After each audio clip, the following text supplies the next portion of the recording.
네, 수험생 여러분 안녕하십니까? 자, 이번 시간은 우리 건축법 시간입니다. 자, 우리 건축법도 좀 분량이 많은데 찬찬히 핵심적인 내용들을 정리를 해서 수업 시간에 배운 내용들을 다시 한번 확인하는 시간 갖도록 하겠습니다.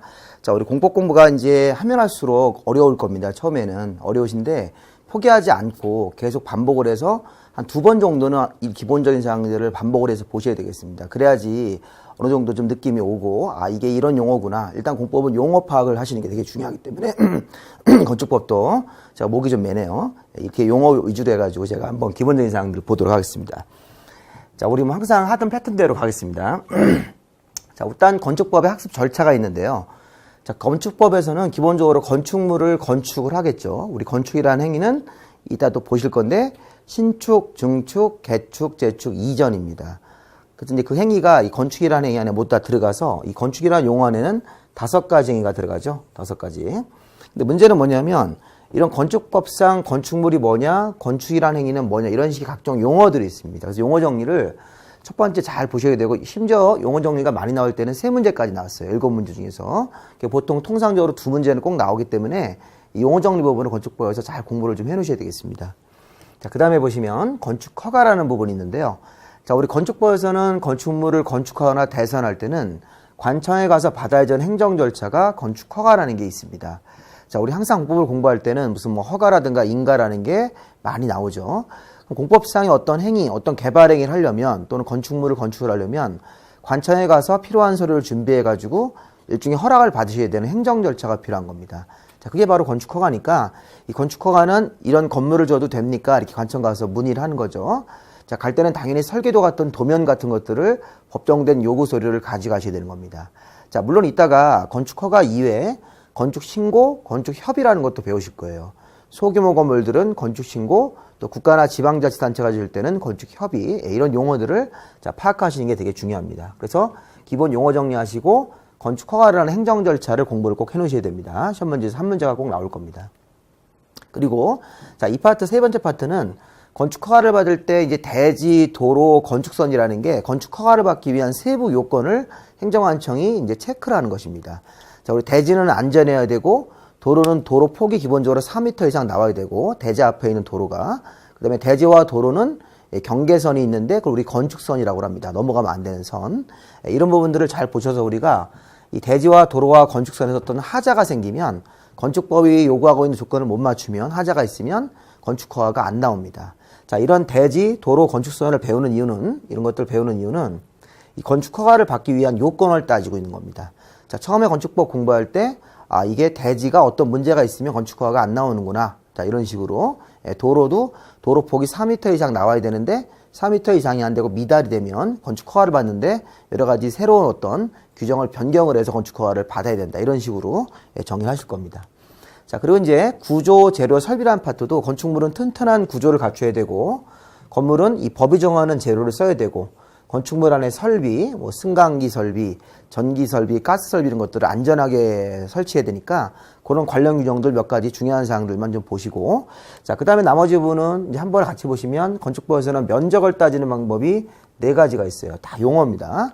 자, 대지 면적, 건축 면적, 바닥 면적, 연면적, 이렇게 4가지를 따지는 용어를 배우실 거고, 건물의 높이를 따지는 용어는 5가지가 있어요. 건물의 높이 재는 방법, 자, 그 다음에 층고, 층수, 그 다음에 건물의 이제 여러 가지 그 한 층의 바닥 면적이라든가 이런 층고를 따지는 포함해가지고 높이가 따지는 게 5가지가 있는데, 높이 따지는 면적 같은 경우도 한번, 자, 면적은 4가지가 있고, 높이를 따지는 건 5가지가 있는데, 그 중에서 3가지 중요한 사항들만 좀 보시면 되겠습니다. 그래서 건물의 층수를 따지는 거, 건물의 높이를 따지는 거, 층고, 이런 거, 반자 높이 같은 것도 있는데, 이런 것들은 참고로 보시면서 5개 중에서 이 3개만 중요한 사항들을 좀 보시면 될 것 같습니다. 자, 그 다음에 이제 건축법에서는 경제 활성화 대책으로 특별 건축구역이라든가 특별 가로구역이라는 것도 있어요. 특별 건축구역도 있고 특별 가로구역이라는 것도 있는데, 이런 것들이 뭐라는 거를 이제 기본적인 용어를 좀 보셔서 이 건축법 후단에 가보면 이런 또 특이한 용어들이 있습니다. 특별 건축구역, 특별 가로구역, 이런 애들은 건축법을 규제를 완화를 해서 또는 배제를 해서 건물을 지을 때 보다 이렇게 활성화 정책을 피는 겁니다. 규제를 좀 완화해서 이런 내용들을 확인하시면 되겠습니다. 그래서 용어 정리부터 하셔가지고 건축 허가, 그 다음에 건축허가를 받기 위한 세부 조건들을 쭉 보시면서 이런 순서로 좀 공부를 하시면 좋겠습니다. 자, 그럼 이제 우리 첫 번째, 우리 건축법을 처음에 이제 입문할 때 용어 정리부터 들어가야 되는데, 자, 이 기본 순서는 좀 한번 처음에 좀 알고 가시는 게 중요할 것 같습니다. 자, 우리 건축법에서는 여기 보시면 건축물을 건축을 하거나, 자, 우리 건축은 좀 이따 배우실 거예요. 5가지 용어가 들어가죠. 신축, 중축, 개축, 재축, 이전. 그 다음에 여기 대선이라는 절차가 있습니다. 대수선. 대선이라는 절차는 이제 좀 이따 배우실 건데, 개축보다 좀 작은 공사예요.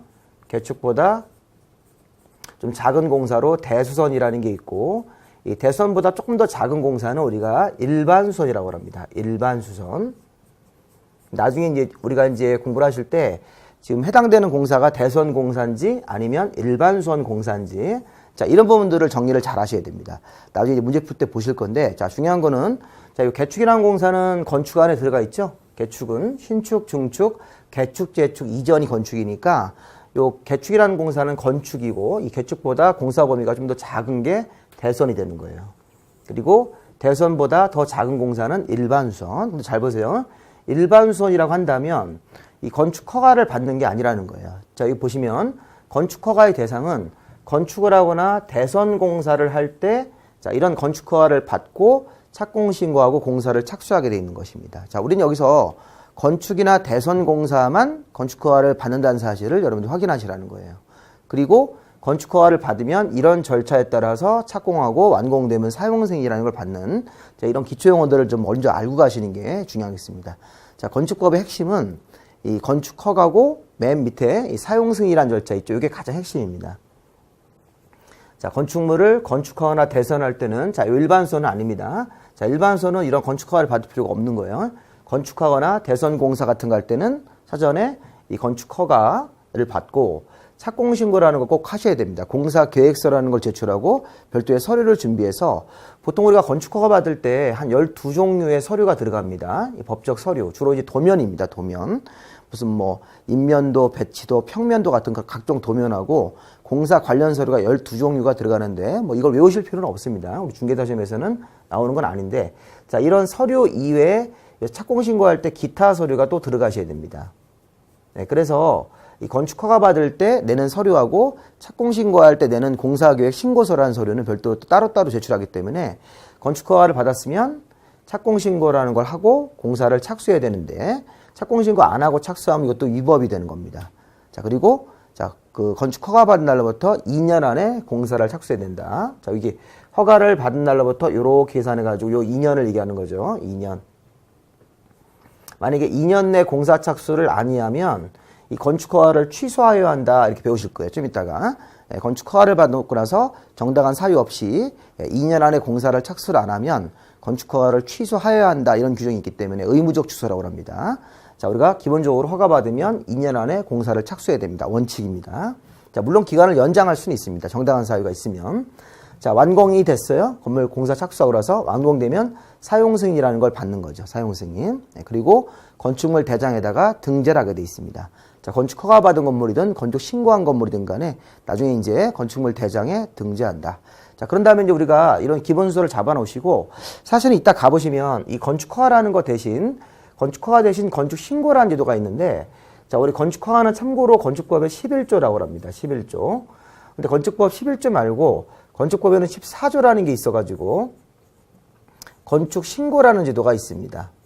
자, 우리 건축신고는 뭐냐면 일반 민간인들이 건축물을 건축하거나 대선할 때는 허가를 받는 게 원칙이에요. 11조에 근거해서. 근데 이제 규모가 작은 건물, 이따 배우실 거예요.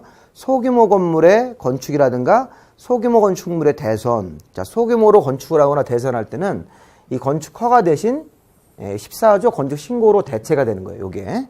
그래서 건축 신고하고 착공 신고하고 공사를 착수한다. 이렇게 나가시는 거예요. 자, 요 아래 절차는 그대로 똑같이 붙습니다. 이렇게 똑같이 붙는 거고요. 자, 건축 허가 대신 건축 신고로 대체할 수 있다. 이런 개념을 세우셔야 돼요. 자, 소규모 건물일 때는. 자, 그리고 이번에는 국가나 지방자치단체가 행정관청이 건축주로서 건물을 지을 때는 건축법 29조에 근거해서 건축협의라는 게 있습니다. 건축협의. 자, 우리 건축협의는, 자, 건축협의를 하는 그 주체가, 자, 14조 건축신고나 11조 건축허가는 민간인들이, 일반 뭐 개인이라든가 어떤 법인 같은 사람들은 건축물을 건축을 할 때 건축 허가나 신고를 받는 거예요. 그런데 국가나 지방자치단체가 건물을 짓는 경우도 우리 많이 있죠. 주변에 우리 뭐 관공서 건물 생각하시면 되겠습니다. 뭐 경찰서라든가 소방서 같은 그런 건물 지을 때는 사전에 29조에 근거해서 건축협의라는 걸 받습니다. 이렇게. 그리고 여기 건축 신고 대신 건축 협의라는 절차가 있다는 것도 하나 추가적으로 알아두시면서 그래서 건축허가, 건축 신고, 건축 협의. 특이한 점은 이런 게 있습니다. 자, 우리 건축 허가 받으면 착공 신고라는 걸 하고 공사를 착수하게 돼 있습니다. 2년 안에 공사를 착수해라. 우리 여기 건축 신고한 사람도 마찬가지로 보시면 건축 신고한 사람도 똑같이 착공 신고해야 됩니다. 이따 또 배우실 건데 착공 신고라는 걸 하고 공사를 착수하는데 여기 있는 절차를 똑같이 따라 하시는 겁니다. 자, 근데 여기서 이제 이 기간이 신고한 사람들은 1년을 주는 거예요. 1년 내 공사를 착수해라. 이렇게. 자, 여기 허가받은 사람은 2년 안에 공사를 착수하는데 소규모 건물을 건축을 할 때는 건축 신고로 빠지고 그다음에 착공 신고를 하고 공사를 착수할 때 1년 안에 공사 착수 안 하면 신고 여력이 없어진다. 자, 우리 건축 허가받은 사람은 2년 안에 공사를 착수해야 되는데 이런 것들 한번 잘 구분을 해서 좀 보시기 바랍니다. 자, 그리고 협의로 짓는 건물. 자, 협의로 짓는 건물은 착공 신고 자체를 배제입니다. 배제. 적용하지 않습니다. 적용하지 않고 공사를 착수합니다. 그리고 이 기간도 없어요. 기간이 없습니다.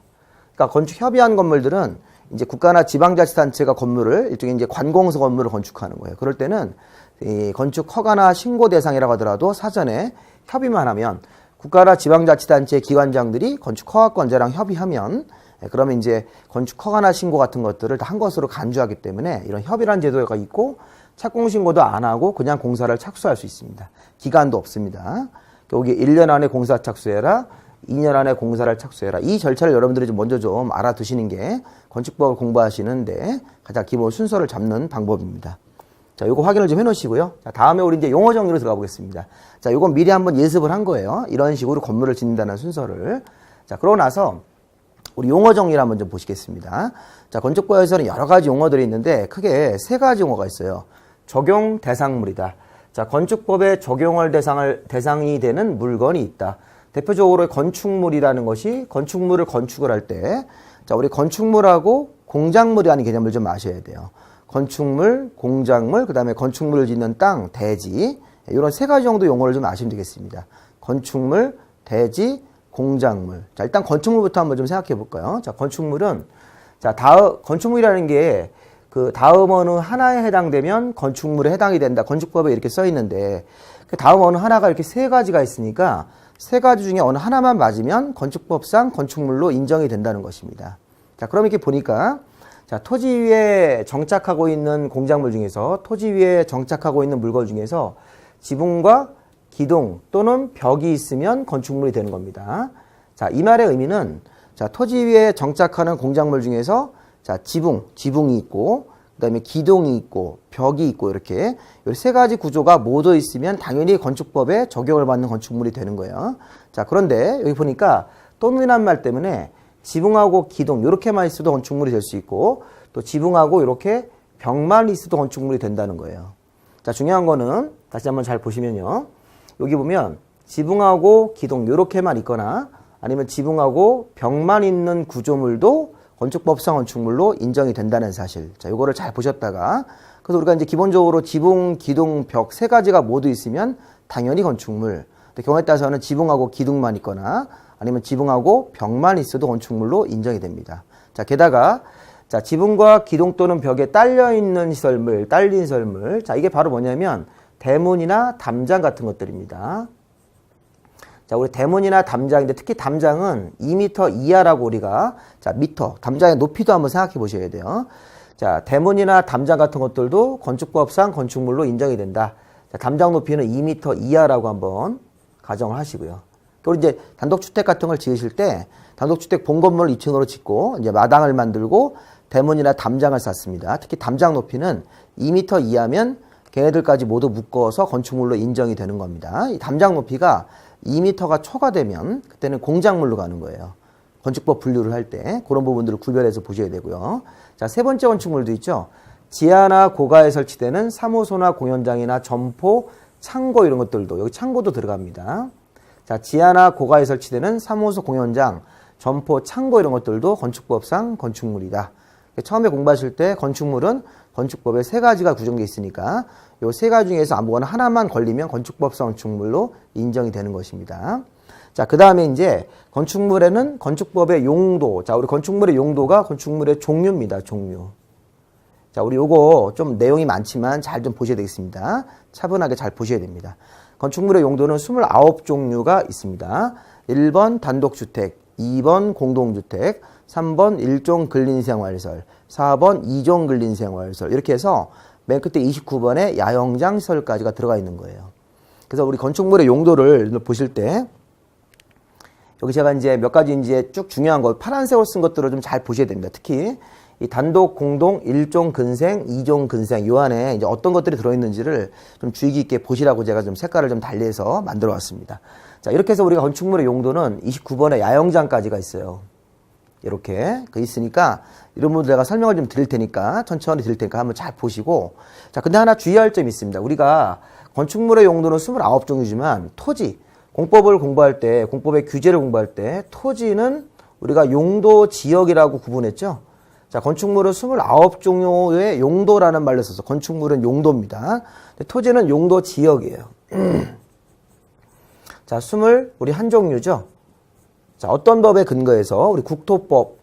자, 국토법은 국토의 계획 및 이해에 관한 법률입니다. 우리 국토법에서는 토지를 용도 지역이라고 쓰는 거예요. 건축물은 용도고 토지는 용도 지역입니다. 그래서 용도 지역이 제1종 전용주거 지역부터 제2종 전용주거 이렇게 해가지고 맨 끝에 농림 자연으로 끝나는 그런 용도 지역이라고 토지는 21종류로 구분을 하시는 겁니다. 근데 건축물에는 29종류 용도라는 형태로 구분되어 있다. 건축물은 용도, 토지는 용도 지역. 자, 얘네들은 다 이게 토지의 종류를 말하는 거고 건축물의 종류를 말하는 거니까 그런 부분들을 잘 여러분들 개념을 세워두셔야 되겠습니다. 건축물은 29가지 용도고 토지는 국토계획법에 근거해서 21종류의 용도 지역이 있으니까 그 용도 지역은 21종류는 당연히 우리가 외우셔야 됩니다. 토지에 대한 용도는. 근데 건축물에 대한 용도는 중요한 거 몇 가지만 제가 좀 발췌를 해서 보여드리겠습니다. 자, 우리 건축법에서는 1번 용도가, 건축물의 용도가, 자, 단독주택이라는 게 있는데, 단독주택이라는 거 안에 다중과 다가구주택이라는 게 들어가는 겁니다. 자, 우리가 다중이나 다가구는 한 건물 안에 여러 개의 방이 있는데, 걔네들에서 여러 세대가 살고 있지만, 이게 구분 등기가 안 돼 있기 때문에 다중과 다가구. 특히 우리 다중주택은 하숙집이라고 하고요. 다중주택은 하숙집이라고 합니다. 이게 우리 하숙집 같은 구조가 방이 여러 개가 있는데 우리 이제 밥을 공동으로 먹는 구조 이런 형태가 하숙집. 다중주택은 주인이 살고 방이 여러 개가 있고 여러 세대가 이렇게 살 수도 있어요. 그런데 이제 그게 공동으로 취사하기 때문에 걔네들이 단독주택 구분 등기 안 돼 있고 다가구를 원룸이라고 그러죠.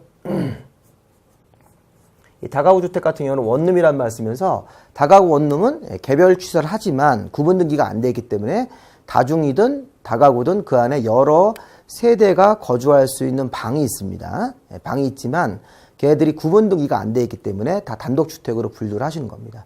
그리고 또 우리가 또 교재를 보시면 다중주택의 특징 같은 것들이 있었습니다. 그리고 다가구 주택의 특징 같은 게 있으니까 그런 부분들 여러분 살펴보실 필요가 있겠습니다.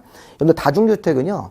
주택으로 쓰는 층을 3개 층 이하예요. 3층 이하가 아니라 주택으로 쓰는 층을 3개 층 이하 그 다음에 독립적으로 주거생활을 하지 않게 공동취사를 하셔야 되겠습니다. 다중주택은 3개 층 이하 그 다음에 독립적으로 주거생활을 하지 않도록 그 독립적으로 취사하지 말고 이제 공동취사를 해야 되는 거죠. 공동취사. 그 다음에 이제 이 다가구 주택의 특징 같은 경우는 주택으로 쓰는 층이 3개 층 이하인데 근데 이제 다가구 주택은 이제 개별 취사를 할 수 있는 구조, 개별 취사. 그리고 이제 다가구 주택은 사이즈는 660 이하, 19세대 이하 이렇게 맞추셔야 됩니다. 그래서 제가 지금 이제 구조상으로 말씀을 드렸는데 다시 한번 보시면 다중주택은 우리가 3개층 이하, 3개층 이하인데 이게 이제 개별 취사가 안 되고 공동으로 취사하는 구조가 되는 겁니다. 다가구 주택은 개별 취사가 돼요. 그러면서 다가구 주택은 3개층 이하, 그 다음에 사이즈는 660 이하, 이렇게 들어가게 되어 있습니다.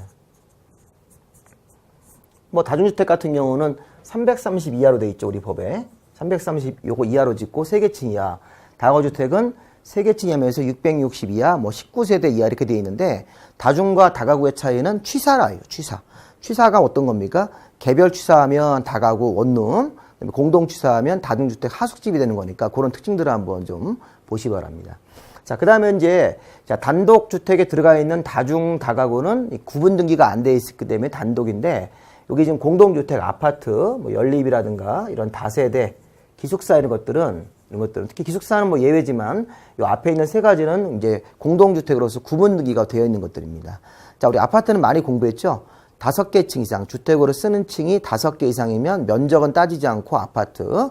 자, 우리 연립은 뭡니까? 주택으로 쓰는 층수가 4개 층 이하고 한 동에 주택으로 쓰는 면적의 합이 660초가 4개 층 이하면 연립이라는 빌라가 되는 거고 660 이하면서 4개 층 이하로 구성되어 있으면 다세대라는 빌라가 되는 거예요.